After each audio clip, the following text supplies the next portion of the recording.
Attack on Titan deixou uma pulga aí atrás da orelha de todo mundo, pra falar a verdade. Erwin Smith, que era o antigo comandante da tropa de exploração, quase que ele foi aí o Titã Colossal, sabe?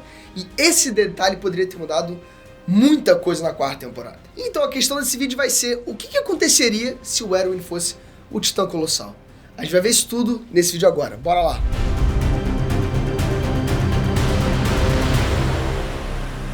Bom, não é exagero dizer que Attack on Titan é, sério, top do top. A obra ela é recheada de personagens marcantes, sabe? E com certeza o símbolo inicial da obra foi aquele titã lá de 50 metros que apareceu na primeira saga da obra, que é o Titã Colossal. Muita coisa rolou com o Titã Colossal. E de lá pra cá a gente teve a batalha de Shiganshina, né? Lá no final da terceira temporada. De um momento pro outro, o Bertholdt ele foi derrotado pelo Eren e o Armin, né? E o destino dele era ir goela abaixo de alguém da tropa da exploração. E o ponto que eu quero chegar aqui, galera, é sobre o portador desse poder ser o Erwin e não o Armin. E se o Levi tivesse sido ali um pouquinho mais rápido na decisão dele, e a Mikasa não tivesse interferido de repente a escolha dele, né, nesse tempo. Isso eu vou responder tudo agora depois do seu like, né, claro. Então já deixa aquele like que me ajuda pra caraca, sério. É o combustível de eu estar gravando esse vídeo aqui pra vocês, galera. É a minha gasolina, né, então já dá o like aí, ou diesel, ou eletricidade. Tem mais algum combustível? Ah, deve ter vários, né? Enfim, dá aquele like aí, por favor. Bom, vamos deixar o óbvio aí já estampado na mesa, beleza? Se o Erwin viver, o Armin é quem vai acabar morrendo, né, claro. A única chance que o Armin ele teria de sobreviver depois de ser torrado completamente, né, pelo Colossal, também é a única esperança do Erwin. Então, infelizmente, galera, pela falta de opções, o Armin vai bater as botas. A Mikasa lá aguentou o tranco ali quando o Eren supostamente morreu na primeira temporada, então o Armin morrer também deve ser suave pra ela, se ela conseguiu, né, o Eren, o Armin, dane-se. Já o Eren, galera, ele é um caso diferente, porque, afinal de contas, o garoto é uma bomba relógio de raiva, sabe? O que eu diria que é importante pensar é que o Eren ele iria, né, provavelmente culpar o Levi e logo depois iria colocar toda a culpa em Marley. Ou seja, teria um Eren aí com sangue nos olhos pra fazer besteira, e eu vou falar isso mais pra frente, mas calma. Então, enfim, galera, o Armin, ele né, bate as botas aí, ele foi de arrasta pra cima. O Erwin, ele acabaria recuperando aí aquele braço que ele perdeu no resgate do Eren na segunda temporada, né? E o Eren, ele ia ficar pé da vida com todo mundo, sabe? Xingar a Mikasa e todo mundo, sei lá, ia dar um piti. Mas é nesse momento que uma coisa chave ia acontecer. O Erwin, aquele grande líder que a gente já sabe, ia meter aquele discurso pro Eren, né, pra deixar ele mais calmo, aquele famoso Shinzo wo Sasagayo, né, falando que o Armin entregou o coração pro Eren continuar vivo. E dá até pra acreditar que de repente ali no momento o Eren ficaria em paz, sabe? Depois da tropa se recuperar da batalha, né, tudo que vai faltar é resolver o lance do porão. E esse aí é o ponto que o Erwin vai realmente penar pra aguentar. Falando no Erwin, é certeza que você vai pensar naquela motivação dele, sabe? De saber toda aquela verdade sobre os titãs. E por isso tem muita gente que concluiu que o Erwin, ele poderia perder toda a relevância como personagem depois do porão. Porque esse era o objetivo dele. E o cara morreu pensando nesse porão. E depois disso, tecnicamente, ele não teria nenhuma função pra história, certo? Bom, olha, pensa comigo. Pelo que eu analisei, seria o contrário. O Erwin ele ia ficar mais motivado ainda pra comandar a tropa, né? Além dele ficar felizão, claro, por provar que o pai dele tinha os ideais certos. O Erwin ele só ficou vibrado com o porão por ter perdido o braço e não ter muita utilidade em combate, sabe? Então tudo que sobrou pro cara era usar o cérebro dele para as estratégias e lembrar a quantidade de gente que ele indiretamente matou. Então eu consigo ver com certeza que o Erwin iria usar essa segunda chance de viver, né, para usar todo o poder do Colossal, tanto para se sacrificar mais pela humanidade, quanto para não precisar mandar um batalhão inteiro pra morte, né, pra morte certa, igual o Erwin precisou fazer tantas vezes. Agora, o Erwin ele finalmente teria uma motivação a mais para lutar em nome da humanidade, sabe, e honrar os companheiros que ele perdeu. E parando pra pensar entre o Bertholdt e o Armin, eu não tenho nenhuma dúvida que o Erwin ele seria o melhor usuário do Colossal. Porque é o Erwin. O cara ele pensa rápido, ele usa todos os recursos pra vencer. E agora o Erwin ele conseguiria matar um titã com o pé dele, sabe? Ou explodir uma cidade com a transformação dele. Agora tenta imaginar se o Erwin ele tivesse esse poder em todas as outras situações que a água bateu no pescoço ali, sabe? Diz pra mim que o Erwin iria sacrificar 500 soldados pra matar um portador de titã. Tá de sacanagem. Nem ferrando, galera. O Erwin ele ia peitar sozinho usando a inteligência dele e a força bruta do Titã Colossal. Porque o Erwin, ele sempre dependeu dos soldados pra fazer todas essas jogadas dele, sabe? Agora, com o Colossal nas mãos, dá pra fazer até uma analogia com o xadrez. Se o Eren tem um fundador, ele é quem? O rei, né? Claro. Mas o Erwin com o Colossal é certeza que ele seria a rainha, sério, que passa o cerol em geral e a peça mais forte da mesa. E daí em diante, muita coisa ia rolar igual na obra original, sabe? Todo mundo de Parades ia ficar sabendo sobre o mundo fora das muralhas, sabe? O Eren vai começar a mudar depois do contato ali com a história, né? E iam também terminar de fazer essa limpa aí na ilha, sabe? Exterminar o resto dos titãs. E durante o time skip é onde o Erwin e a tropa ali vão começar a enfrentar os soldados de Marley, sabe? E aí fica a minha dúvida. Será que o Erwin ele ia cair no soco com receio de matar alguém? Porque parando pra pensar, a existência dos titãs fora das muralhas é 100% culpa de Marley. E o Erwin sabe disso. E já todos os soldados da tropa da exploração foram mortos por conta, né, das ações de Marley. É certo que o Erwin não vai sentir nenhum remorso numa guerra, mas uma pessoa que o Erwin com certeza ia penar de raiva quando encontrasse é o Zeke. Mas é muito certo que eles ainda iriam, né, fazer a mesma parceria que rolou na linha do tempo original. Essa parceria é essencial para Parades conseguir, né, assim, meio que se modernizar e ter alguma chance na guerra. Com as informações do Zeke, o plano do Erwin seria algo que não colocaria tantas vidas de Parades em risco, sabe? Daria um fim em Marley. E esse plano vai ser o estrondo em baixa escala, sabe? Onde só os colossais de Shiganshina iriam despertar e amassar Marley de vez por todas.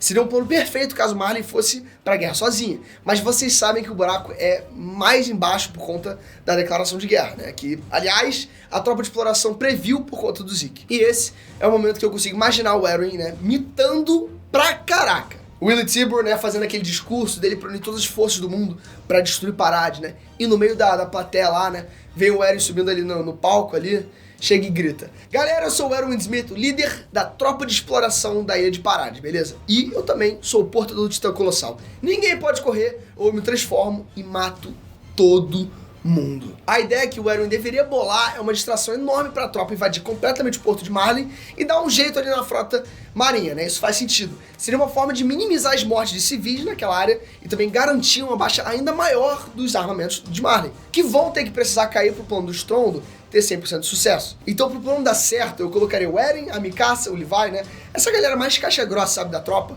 fazendo esse ataque. E quando Marley começasse, né, a entender o problema, seria a vez aí do Eren realmente fazer o que deveria ser feito. Boom! Explosão do Colossal. E Libério inteira é destruída com um só golpe. 90% dos líderes deles de Marley morrem. Tchau pra Gabi e pro Falcon, né? O Rainer sobrevive por ser o encoraçado, né? E se transforma no último momento. E claro que o Martelo de Guerra também iria sobreviver e partir pra luta. Ia ser uma cena fenomenal crazy. Martelo de Guerra e encoraçado versus o Colossal. O Eren começa a passar dificuldade ali, e aí chega a tropa, né, que é a Mikasa, ele vai, e a galera vão ajudar todo mundo ali, sabe, enquanto o Eren parte pro ataque na frota marinha. Já que a Titã Cargueiro e o Mandíbula ainda iam ter que chegar ali pra briga, dá pra imaginar que o pessoal, né, e Parades vai recuar depois de detonar as defesas de Marley. E nessa linha do tempo, a Gabi, ela morre. Então a Sasha, ela sobrevive. Olha que coisa linda. E nesse universo alternativo, o Martelo de Guerra iria sair vivo pra luta final. Algo que seria interessante de explorar, né, é o passado do Zeke, sabe? Mais a fundo por precaução, sabe? Porque afinal de contas o Erwin, ele topou a ajuda do Zeke pra parar de se modernizar. Mas nunca deixaria pra baixar ali a guarda pra alguém que, né, dizimou a tropa de exploração no passado. Diferente do Armin, o Erwin, ele não ia dar brecha pro Zeke, né, batizar o vinho da tropa com aquele soro espinhal. Se o soro não fosse batizado e o Zeke tentasse fugir, teria que rolar uma outra forma de criarem a brecha, né? E é aí que entra a facção do Yeager. Com esse detalhe diferente, o Levi ele nunca seria explodido e ele estaria 100% para lutar depois. Beleza, agora tudo teria que ser decidido na luta final lá em Shiganshina. Né? Depois de perder tantos líderes, Marley vai querer cair na porrada, né? Direto ali, né? E vai ter que pegar o fundador, o encoraçado, martelo de guerra, cargueiro, mandíbula, contra o Erwin, né, que é o Colossal, e o Eren, que é o ataque. Tudo teria que ser decidido nessa luta final aí em Shiganshina. Depois de perder tantos líderes, Marley vai ter que querer cair na porrada direta, né, e pegar lá o fundador, encoraçado, martelo de guerra, cargueiro e mandíbula, né, contra o Erwin, que é o Colossal, e o Eren, que é o ataque. Bom, é lógico que a vantagem é do pessoal de Marley, né, por conta do Erwin não ter a vantagem do campo para usar, né, todo o poder do Colossal. Então tudo vai ser resumido na chegada do Zeke e no contato dos irmãos Yeager. E é aqui, galera, que eu vou teorizar dois possíveis futuros, beleza? Um, onde o Eren ele faz o estrondo em baixa escala, igual o plano do Erwin, né?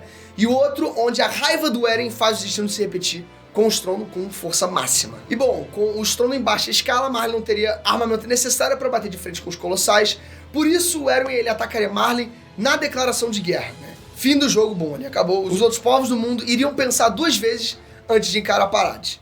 E provavelmente seria um final feliz, né? Com Parades colocando ali o medo no mundo inteiro. E aí o Eren ele poderia passar o poder do fundador para outra pessoa. Talvez o Jean, não sei. Enquanto o Zeke ele poderia ter o poder herdado pela história, né? E desse jeito Parades teria aí mais 13 anos com o estrondo como cartada final. Ok, e se o Eren ele fizesse o estrondo máximo? Bom, é bem mais provável que isso aconteça, né? Porque afinal de contas nem o Zeke ele ia topar fazer o estrondo em baixa escala. Ou seja, só sobrou a rota da obra original, o Eren usando o estrondo completamente. O que o Zeke ia poder fazer? Absolutamente nada, zero. Então essa linha é bem mais lógica. O lance é que com essa ideia, fica essa dúvida aí se o Erwin ele iria se aliar ao Eren ou combater o fundador, sabe? O Erwin ele já iria topar o plano do estrondo pequeno para acabar com o Marley, isso a gente já sabe. Então o estrondo maior não teria problema para ele, certo?